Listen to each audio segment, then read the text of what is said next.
Buddha Shakyamuni. Viața lui Buddha. La poalele lanțului muntos Himalaya, pe versantul meridional și pe țărmul fluviului Rohini, se afla Kapilavastu, capitala clanului Shakya. Regele lor, Shundodana Gautama, construise un castel mare și guverna cu înțelepciune, câștigând aclamațiile de bucurie ale poporului său. Numele reginei era Meigrek. Ea era fiica unchiului regelui care era în același timp regele unui district vecin al aceluiași clan Shakya. Timp de 20 de ani de la căsătoria lor, cuplul regal n-a avut copii. Însă, într-o noapte, în urma unui vis ciudat, în care regina văzuse un elefant alb intrându-i în pântece prin partea dreaptă, regina Meigrek rămase însărcinată. Regele și poporul se pregătiră cu bucurie pentru nașterea copilului regal. Conform tradiției țării, regina se întoarse să nască la părinții săi. În drumul său, se odihni în grădina Lambin sub un minunat soare de primăvară. Înconjurată fiind de flori de așoca, cum și-a întins mâna dreaptă pentru a lua o ramură, prințul s-a născut. Lumea întreagă, cerul și pământul se bucurară din toată inima de gloria reginei și a fiului său regal. Această zi memorabilă era ziua de 8 aprilie. Bucuria regelui fu extrem de mare și își numi fiul Siddhartha, ceea ce înseamnă și îndeplinirea tuturor dorințelor. Cu toate acestea, în palatul regal bucuria a fost urmată de tristețe căci, câteva zile după aceea, mult iubita regină Meigrek muri pe neașteptate. Sora ei mai mică, Mahprajapati, luă locul mamei copilului și îl crescu cu dragoste. În acele vremuri, un sihastru pe nume Asita, care trăia în munți, nu departe de palat, observă o aureolă luminoasă înconjurând locuința regală și, interpretând-o ca o prevestire bună, cobor la palat să vadă copilul. El prezise: dacă acest prinț rămâne la palat, va deveni un mare rege și va domina lumea întreagă. Însă, dacă va abandona viața de curte și va îmbrățișa viața religioasă, el va deveni Buddha, eliberatorul lumii. La început, regele fu foarte fericit, auzind această profeție. Dar, puțin după aceea, începu să se neliniștească de eventualitatea în care unicul său fiu ar părăsi palatul pentru a deveni un sihastru fără locuință.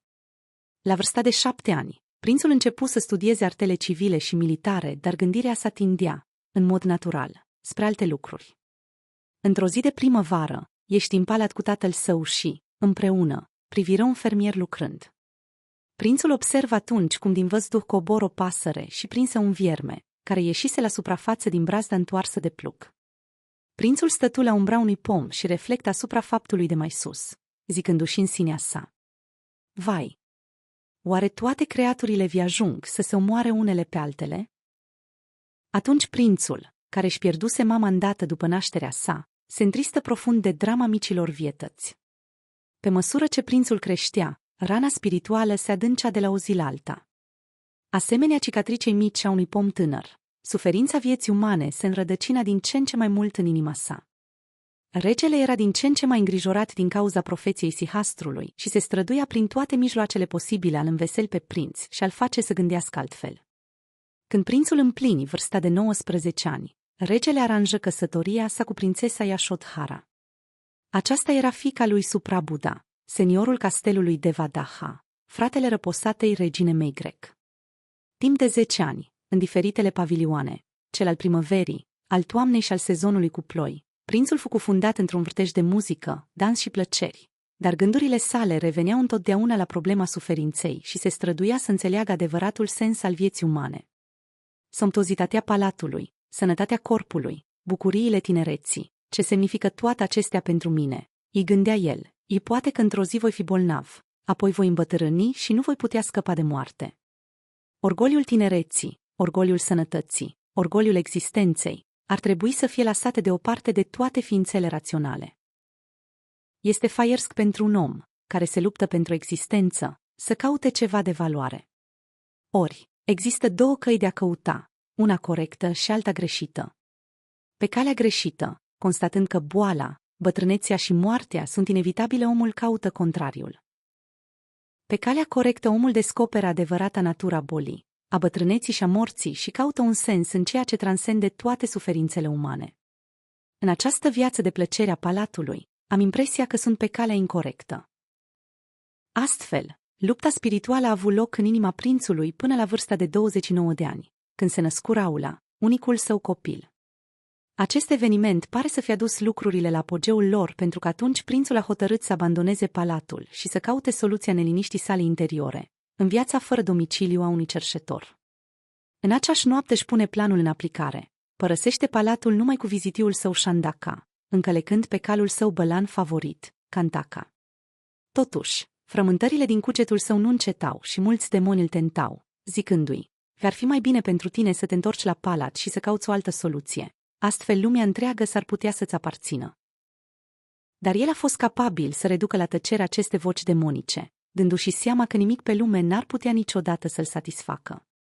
Astfel, el își rase capul și își îndreptă pașii spre sud, purtând un castronaș cu milosteni în mâini. Prințul a vizitat mai întâi pe sihastrul Bhagava și a observat atent practicile sale ascetice. Apoi, a mers spre Arada Kalama și Udraka Ramaputra pentru a învăța metodele de meditație, dar după un timp de practicare a lor, s-a convins că acestea nu-l puteau conduce la iluminare. În sfârșit, el a mers la Magadha și a practicat ascetismul în pădurea Uruvilva, pe malurile Nairanjanei, râul care curge aproape de castelul Gheia. Metodele sale de a practica meditația au fost incredibil de riguroase. El se încuraja cu următoarul raționament: niciun ascet în trecut, în prezent și în viitor n-a practicat, nu practică și nu va practica cu mai multă rigoare decât mine. Totuși, prințul nu putea să-și atingă scopul. După 6 ani în pădure, el a renunțat la toată practica ascetică. Și-a făcut baie în râu și a acceptat un castron de lapte de la Sujata, o servitoare ce locuia în satul vecin. Cei 5 însoțitori, care timp de 6 ani trăiseră cu prințul împărtășind viața sa de austeritate, fură scandalizați văzându-le acceptând lapte din mâna unei servitoare. Ei credeau că acesta a decăzut și l-au părăsit. Prințul rămase astfel singur. Era încă slab, dar, cu riscul vieții sale, încercă o nouă perioadă de meditație, zicându-și în sine: chiar dacă sângele meu se va epuiza și carnea mi se va descărna de pe oase, chiar dacă oasele îmi vor cădea în țărână, eu nu voi părăsi acest loc până când nu voi găsi drumul iluminării. A fost o luptă intensă și incomparabilă. Cugetul său era disperat și plin de gânduri confuze. Umbre întunecate îi acoperiră cugetul și fu înconjurat de toate tentațiile demonilor. Cu grijă și răbdare, el a examinat una câte una și le-a eliminat unele după altele. Aceasta fu într-adevăr o luptă dură. Sângele său se epuiză, carnea sa slăbi, oasele sale crăpară. Dar, când luceafărul apăru pe cerul oriental, lupta se terminase și gândirea prințului era la fel de limpede și strălucitoare ca lumina zilei. În sfârșit, el găsise drumul spre iluminare. Era în 8 decembrie, la vârsta de 35 de ani, când prințul a devenit Buddha. Din acel timp, prințul fu cunoscut sub diverse nume. Unii îl numiră Buddha, alții cel atot iluminat, unii îl numeau încă Shakyamuni și înțeleptul clanului Shakya. În sfârșit, alții l-au numit onoratul lumii. La început, el s-a dus în parcul gazelelor, Mrigadava, la Varanasi, unde se instalaseră cei 5 cerșetori care trăiseră cu el în timpul celor 6 ani ai vieții sale austere.